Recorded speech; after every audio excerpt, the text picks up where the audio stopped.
Morning, everyone. I want to first thank you all for coming out and starting your day with us before NAB kicks off.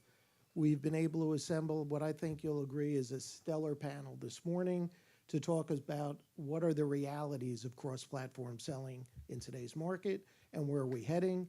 And to help me set the stage for that panel before we bring them up, I'd like to ask Fraser Woollard to join me.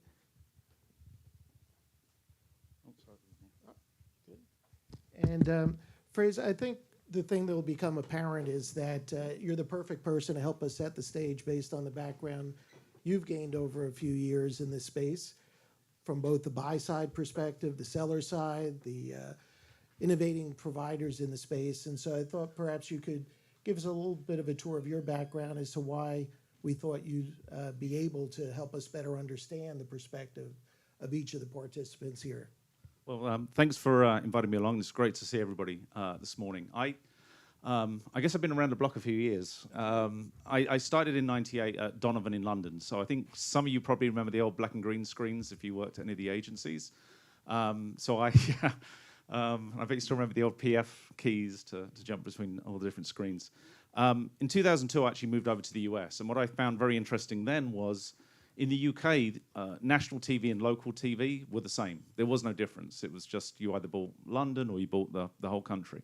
I come over to the US and I learned there's network TV and local TV, and it's completely different. And the way in which you buy it, it's backward compared to how I'd been taught. So when I first came across, I saw these things called silos and how the agencies were very much broken up into all those different silos. And I found that very, very interesting. And I think even today, you know, a lot of the challenges we have are because there are these silos.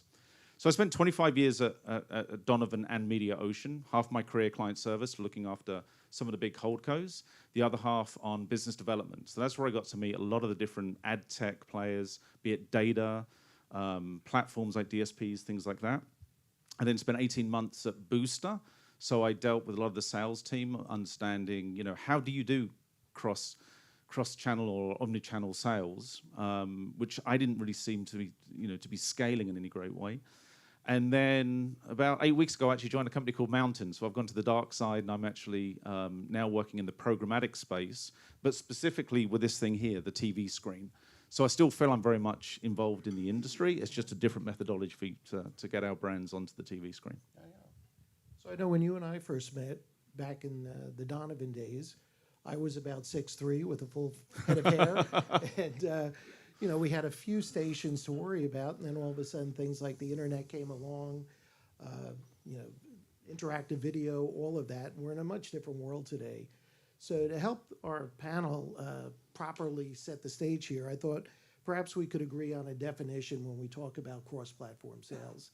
So when we think about this, would you agree with me that cross-platform advertising refers to the selling of ad inventory across multiple media platform types, whether that be linear broadcast, linear or nonlinear streaming, on-demand, digital display, with a focus on bundling of those ad sales across a variety of platforms with a shared audience target or goal, and that by utilizing, ideally, a single media plan for execution across those platform types, that sellers are better positioned to meet buyers' demand for campaigns that span traditional and digital platforms while maintaining the ability to target, measure, report, and invoice.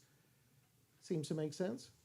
You'd think it makes sense. How you get to that vision is a real challenge. When I started at Booster a couple of years ago, one of the things I really wanted to look at is how is, they were calling it omnichannel, how is that actually being executed today? And I remember going to the NAB last year and just being really, really disillusioned because we still had these silos, and it was kind of the buyers and the sellers all wanting the same vision. A big part of the challenge is, each of these different, if it's linear or digital, what is a viewer? They've got different definitions. Even if you look at something like a YouTube, they did an NFL game in Brazil. They stated there were 17 million viewers. 2 weeks later, They said, oops, we made a mistake. It's actually 19 million viewers. That's YouTube. They've got billions of dollars to be able to measure this. It's really not easy at all. I think that, it's how do you solve this? I've seen, certainly in this industry, there's kind of a lot of companies who want to own everything. So you've got linear players who are saying, we're going to build out digital components so we can be the one-point solution. You've also got the digital players, including where I was before, where they're saying, well, maybe we should build a linear solution. And I kind of think that's nuts. I think there's a real opportunity for different companies to come together and say, look, we're best at breed at this. How do we get together to build solutions for the industry that both the buy side and the sell side can use? And it doesn't matter if it's network or local, same challenges apply. And, and I'd say, look, companies where I now work at, Mountain, we've got 7,000 small brands who use Mountain. They've never been on TV. They all want to be. I mean, the TV screen is extremely powerful. And it still has the same power it did when I was, younger. It's just a different methodology of getting on that screen. And if you're, if it's digital, it's one way. If it's linear, it's another way. And how you solve that, I think, is only going to be with coming together. So I know that when I think about how we get to the promise of the definition we walk through, it seems as though, as an industry, we've got a bit of a chicken and egg problem. If you're a technology provider, you're not wanting to get out ahead of your customer base and build cutting-edge solutions unless you know you've got a committed revenue stream to support that. On the other side of things, if you're a seller, you're going out of your way to try to accommodate the buyers as best that you can in delivering converged proposals and what have you.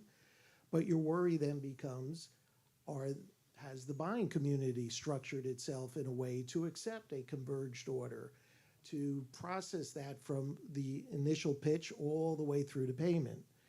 And I think what we find is that the buying community is not monolithic. And so what are your thoughts as to, how will our panelists today address the ability to get to the promise of a converged pitch all the way through to payment? Yeah, it's funny. There's about 12, 13 years ago when I was working on business development at Media Ocean, one of the interesting things was Pandora came to Media Ocean and said, we want to be treated like a radio station. We want to be able to sell to local radio buyers. And so we came up with a temporary Band-Aid, or what we thought was a temporary Band-Aid, of why don't we create some fake call letters, and you can have one spot per week, and you can put the impressions and the cost against that one spot, and you can shoehorn it in. When I left Media Ocean, we had about 150 partners, all with different call letters. And this Band-Aid is I don't know, I think it was something like $500 million worth a year was going through these spot buyers using these fake call letters. It was a simple solution, but it's not something that was ever destined or designed to last a long time.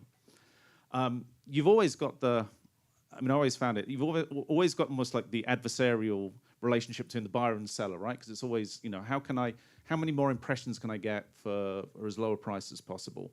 So you've got that element that always comes into play, and then obviously, each agency, each technology player is also competitive, and you do get a little bit of this, as I mentioned before, this zero-sum game, and I think that's been a little bit of the barrier. There are some green shoots. I would say anybody like the Coalition for Innovative Media Measurement, CIM, John Watts, he's doing a sterling job and trying to get everybody to come together and just agree on what is an impression. I mean that is a pretty fundamental thing. Nielsen, for all of its criticisms, you knew when you saw that rating, a 2.3, it was a 2.3 that both the agency and the network agreed on, regardless of whether it was a real number or not, right? And there was always a standard deviation, and we always had agencies saying, can you go down to 3 or 4 decimal places? No, because statistically it's meaningless, but we agree on that number. Once you start having different screens and coming together, that goes out the window. So that's a challenge, and I love what CIM's trying to do.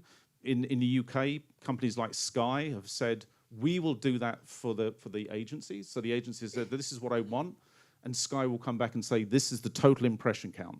and they've got a black box where they manage it themselves, and that seems to be scaling over there. Whether that will work over here, we'll have to see. Sounds like a pretty daunting task. Well, thanks so much for helping us set the stage today. As I said, we've got a fabulous panel. Why don't we assemble the panel and get on with it? Thank you. Thank you.